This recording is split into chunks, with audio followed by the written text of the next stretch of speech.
Hello folks, Easy Rider here. Welcome to my next video. This is the last part 3 of Operation Unicorn, where I take a 2022 Honda CB500X and lower it to fit my wife, who is 4'11". I'll give you the good, the bad, and the ugly. Stay with me.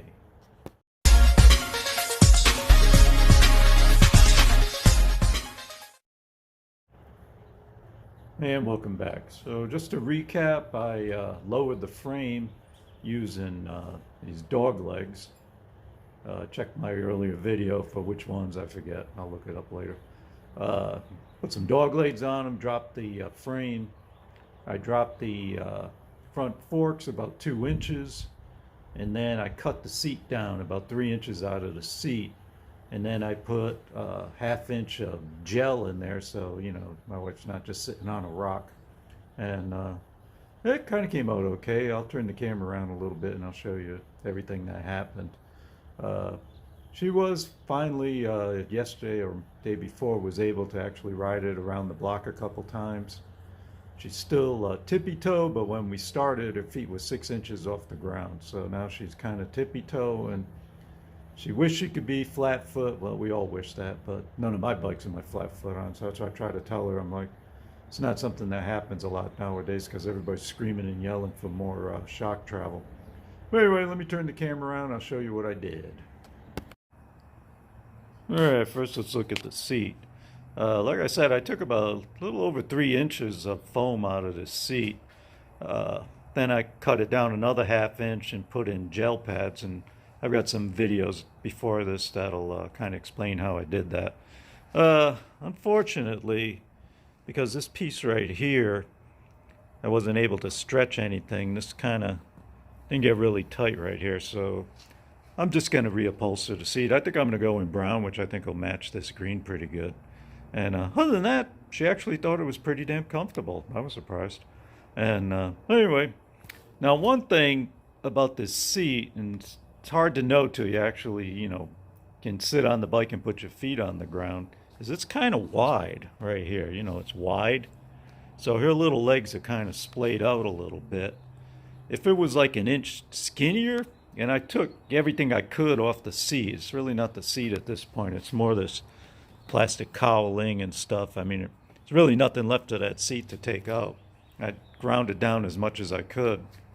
So I kind of wish I'd have made that a little bit skinnier. That would help. Anyway, so we did the seat. Came out decent. So like I said, I'm going to reupholster it because you just couldn't stretch this way. You stretch from side to side on this material. So this is kind of pulling on it. So anyway, I'm going to have to redo that. Like I said, if you look at the front forks, I raised them up. I think it was not quite 2 inches. I didn't feel real comfortable going any more than that.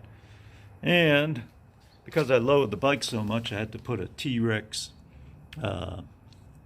kickstand on this. And it works pretty good. It's adjustable, so you can adjust it to get the angle that you want. Another thing you got to consider when you're dropping the bike is chain tension here. As you drop the bike, that chain's going to get really tight, so you got to loosen it up. You want an inch and 3/4, I think, to 1/4, the book says. With chains, you want it to be a little on the sloppy side. You don't want it tight, because as the wheel goes up and down, that chain tightens even more, and you'll just burn up your chain and your sprocket. So actually, not a real loose one, but a little loose is better than a little tight. Just put it that way. Let me see. And then those dog bones.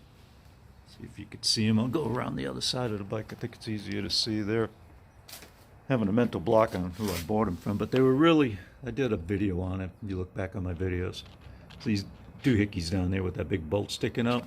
I think that bolt's a little long. The stock bolt was too short, and that was the bolt that came with it, and I think that's a little too long. I'm going to try to contact these guys, see if they got a bit smaller boat, so the thing doesn't whack something.